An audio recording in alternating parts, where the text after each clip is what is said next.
गुरु प्यारी सात संगत जी, राधा स्वामी जी।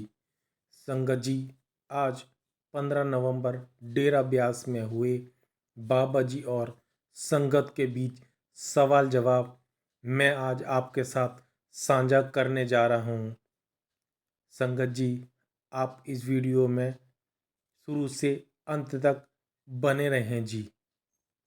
संगत जी, आप सभी संगत को गुरु पर्व की बहुत बहुत बधाई।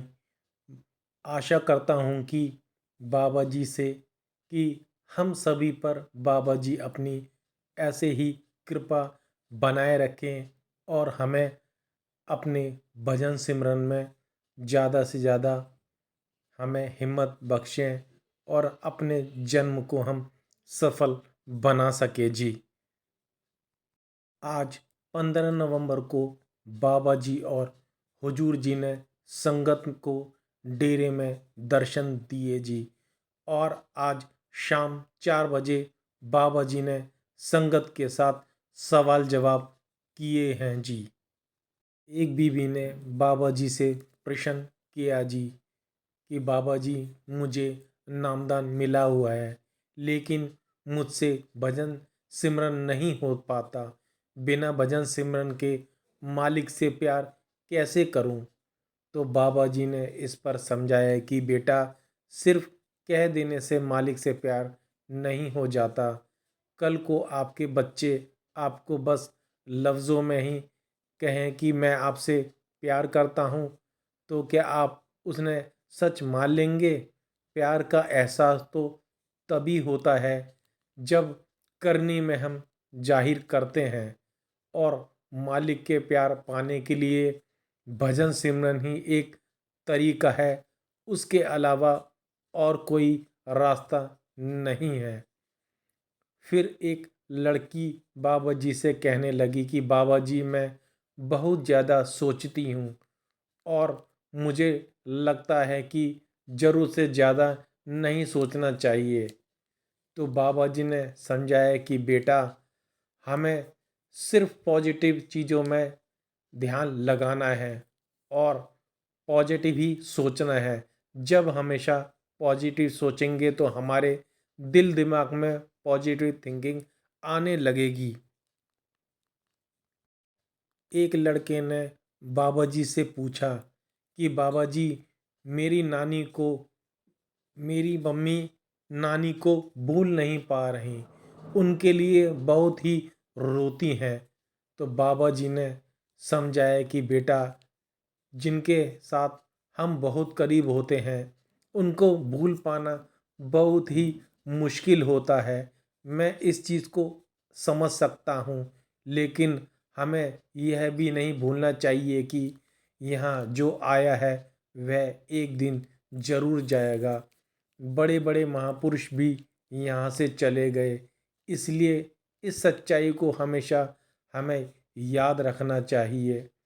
फिर यही लड़का बाबा जी से कहने लगा कि बाबा जी, मेरी नानी ने आखिरी टाइम में मेरी मम्मी से रोटी मांगी थी और मेरी मम्मी लास्ट टाइम पर उन्हें वह रोटी नहीं खिला पाई थी जी।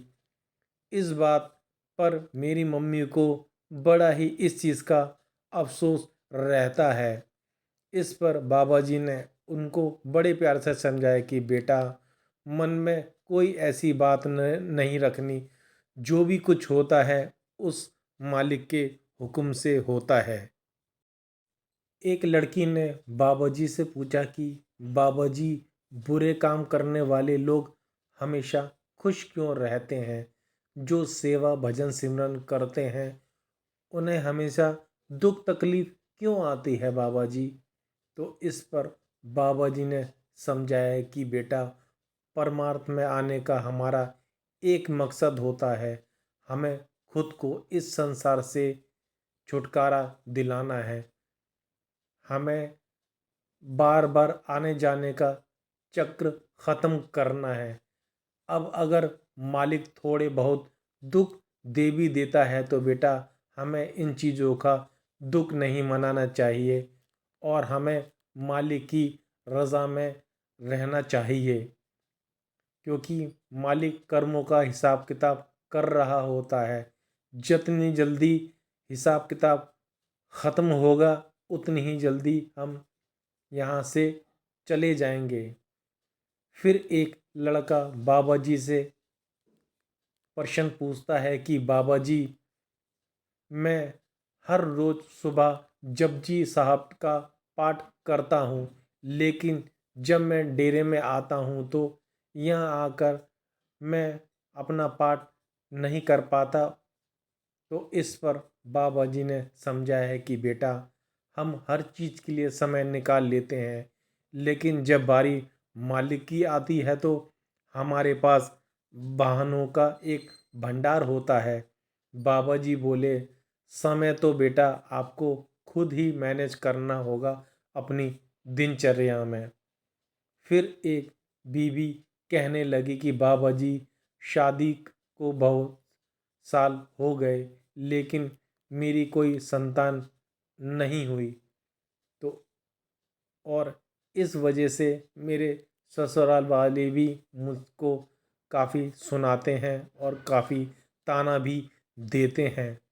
तो इस पर बाबा जी ने समझाया कि बेटा, आजकल तो बहुत ही आधुनिक सुविधाएं आ गई हैं, आप उनका भी सहारा ले सकते हैं, लेकिन जो मालिक ने किस्मत में लिखा है वह बेटा आपको ज़रूर मिलेगा।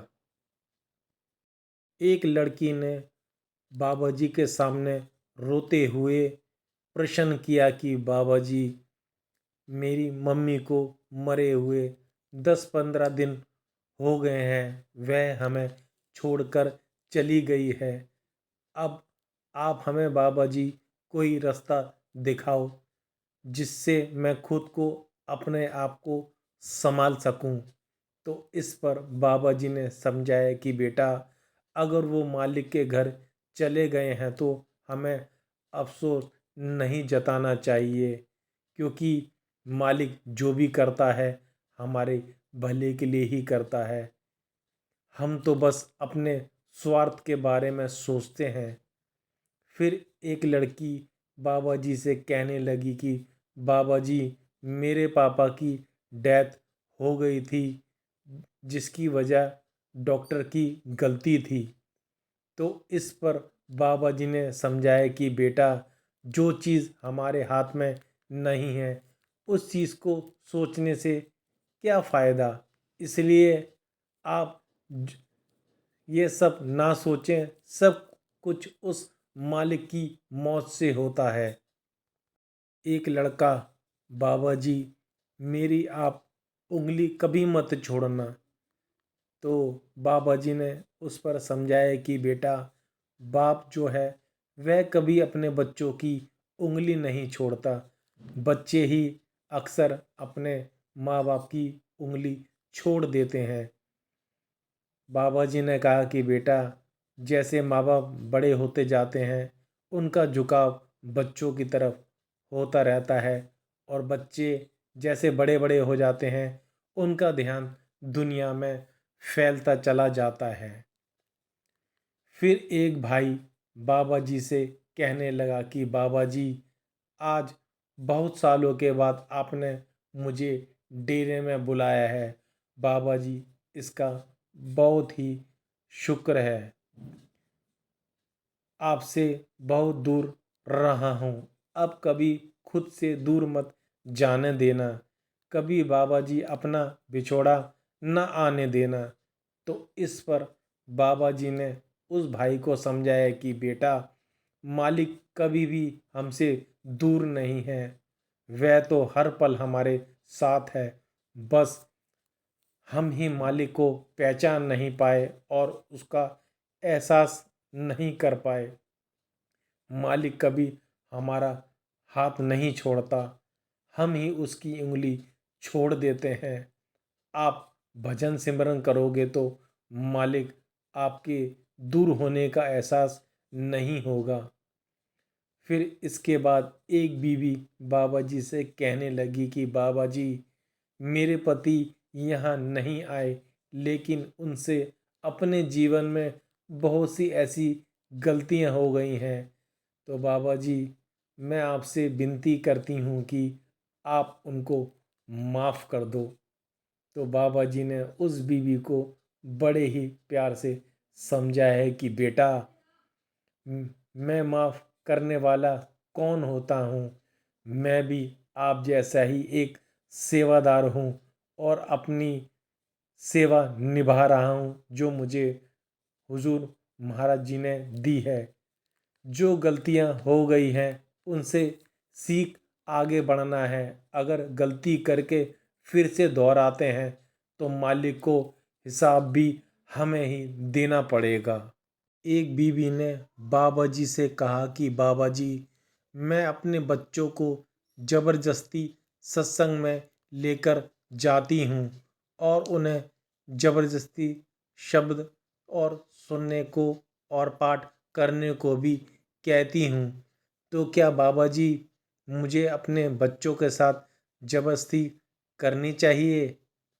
तो इस पर बाबा जी ने उस बहन को समझाया है कि बेटा, अगर बच्चे छोटे हैं तो हम उनको समझा सकते हैं और उन पर दबाव भी डाल सकते हैं, लेकिन एक छोटी उम्र तक अगर बच्चे 12-13 साल से ऊपर होते हैं तो बेटा हमें उनके साथ ज़बरदस्ती नहीं करनी चाहिए और उन्हें हमें प्यार से समझाना चाहिए। इसके बाद एक भाई कहने लगा कि बाबा जी मेरी पत्नी यहाँ डेरे की तरफ नहीं आती, उसकी लगन वृंदावन में लगी हुई है, वह अक्सर वृंदावन जाती है। तो इस पर बाबा जी ने बड़े प्यार से उस बहन को समझाया कि बेटा उन्हें वहाँ खुशी मिलती है तो हमें कोई ज़बरदस्ती नहीं करनी है। हमें तो एक उदाहरण बनना है और एक अच्छा माहौल बनाना है जिनसे कि उन्हें भी इस चीज़ की कदर हो सके। अगर वह आपकी कदर करती हैं तो आपको भी उनकी कदर करनी होगी जी। फिर एक लड़की कहने लगी कि बाबा जी जब हम कोई विश मांगते हैं तो क्या वह पूरी होती है? इस पर बाबा जी ने समझाया कि बेटा जो किस्मत में लिखा है वह आपको जरूर मिलेगा और जो आपकी किस्मत में नहीं लिखा है वह आपको बिल्कुल भी नहीं मिलेगा। कर्मों का कानून बड़ा ही अटल है। फिर इसके बाद इस बहन ने बड़ा ही एक फ़नी क्वेश्चन बाबा जी से पूछा कि बाबा जी मुझे बहुत डर लग रहा है। तो बाबा जी ने हंसते हुए पूछा कि मुझसे डर डर लग रहा है या हुजूर से? फिर बाबा जी ने एकदम से हुजूर जी की तरफ देखा तो सारी संगत जोर जोर से हंस पड़ती है जी। फिर यही लड़की कहने लगी कि बाबा जी हुजूर से नहीं, आपसे डर लग रहा है। लड़की की बात पर संगत बहुत जोर जोर से हंसने लगती है जी। एक लड़का बाबा जी से कहने लगा कि बाबा जी जब मैं परमार्थ से जुड़ा था तो मैं अपनी बुरी आदतों को पीछे छोड़ आया था। अब मुझे अफसोस है कि वही आदतें मैंने फिर से अपना ली है। तो इस पर बाबा जी ने उस बेटे को बड़े प्यार से समझाया है कि बेटा हमें हर चीज़ का हिसाब देना पड़ेगा और जब हम जानते हैं कि क्या सही है क्या गलत है तो हमें हर चीज़ सोच समझ कर चलना है और आगे बढ़ना है। फिर यही लड़का बाबा जी से कहने लगा कि बाबा जी गुरु से प्रेम कैसे कर सकते हैं? तो बाबा जी ने समझाया कि बेटा गुरु के बहाने में रहना और उसकी रज़ा में रहना। एक लड़का बाबा जी से कहने लगा कि बाबा जी मैंने 12 से 14 बार नामदान की पर्ची के लिए कोशिश करी थी लेकिन 16वीं बार जाकर मुझे पर्ची मिली और मेरे दोस्त मुझसे कहते हैं कि तुझे काले कपड़े नहीं पहनना चाहिए, क्योंकि काले कपड़ों के कारण ही तुझे पर्ची नहीं मिल सकी। तो इस पर बाबा जी ने उस बेटे को बड़े प्यार से समझाया कि बेटा, अगर इन सब पाखंडों से कर्मों का हिसाब बदल जाता या हमारे कर्म कट जाते तो फिर किसी को भी मालिक के भजन सिमरन की क्या जरूरत थी। बस सभी फिर तो काले कपड़े पहनने छोड़ देते।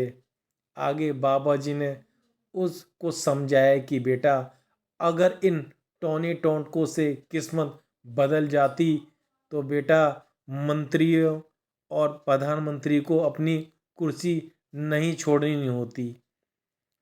फिर किसी भाई ने पूछा कि बाबा जी, मेरे बेटे को अभी नामदान नहीं मिला और उसका मन करता है कि वह ध्यान लगाए, तो क्या राधा स्वामी शब्द का सिमरन वह कर सकता है। तो इस पर बाबा जी ने समझाया कि बेटा हाँ, बिल्कुल कर सकता है। अगर उसको ऐसा करने से खुशी मिलती है तो बड़ी खुशी से कर सकता है। ऐसा करने से बेटा उसकी नींव पक्की होगी और आगे चलकर जब उसको नामदान मिल जाएगा तो उसको दिक्कत नहीं आएगी। फिर एक लड़की बाबा जी से कहने लगी कि बाबा जी, मेरी शादी बहुत लेट हुई है और जिस वजह से समाज मुझे बहुत कुछ सुनाता है। तो बाबा जी ने समझाया कि बेटा, दुनिया को हम कभी खुश नहीं कर सकते, हमें तो उसकी परवाह नहीं करनी चाहिए जिसकी खुशी के लिए हम परमार्थ में आए हैं। फिर एक बीवी बड़ी ही परेशान लग रही थी और रोते हुए बाबा जी से कहने लगी कि बाबा जी, मुझे मुझे ले जाओ, मुझसे जिम्मेदारियां संभाली नहीं जाती। तो बाबा जी ने उस बहन को बड़े ही प्यार से समझाया कि बेटा, मालिक जब जिम्मेदारी डालता है तो मालिक को पता होता है कि इंसान इसको संभाल लेगा या नहीं। आप मालिक के बहाने में रहिए और अपने भजन सिमरन को ज़्यादा से ज़्यादा समय दीजिए। एक भाई ने बाबा जी से बड़ा ही फनी क्वेश्चन किया। भाई कहता है कि बाबा जी, आप मेरी बीवी को समझाओ, वह ब्यास में आकर बहुत पूड़ियाँ खाती हैं। बाबा जी, आपने ही कहा था कि खाया पिया करो।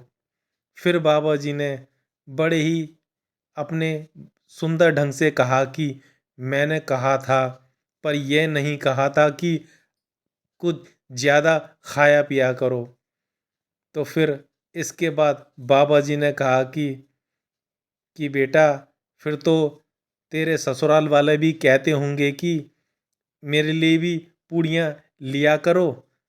तो काफ़ी संगत सुनकर बहुत ही ज़ोर ज़ोर से हंसने लगती है जी। तो संगत जी, यह थे आज के सवाल जवाब जो कि आज 15 नवंबर डेरा ब्यास में संगत के बीच हुए थे जी, जो मैंने आज आपके साथ साझा किए हैं जी। संगत जी, आशा करता हूँ कि इन सवाल जवाब में से हम सभी को कुछ ना कुछ सीखने को जरूर मिला होगा जी। संगत जी, अगर यह आपको सवाल जवाब यह वीडियो आपको अच्छा लगे तो आप इसे शेयर भी कर सकते हैं, मेरे चैनल को सब्सक्राइब भी कर सकते हैं जी। तो संगत जी, जल्दी ही मिलते हैं एक नई वीडियो के साथ। जब तक आप अपना और अपने परिवार का ध्यान रखिए। आप सभी को दोनों हाथ जोड़कर प्यार भरी राधा स्वामी जी।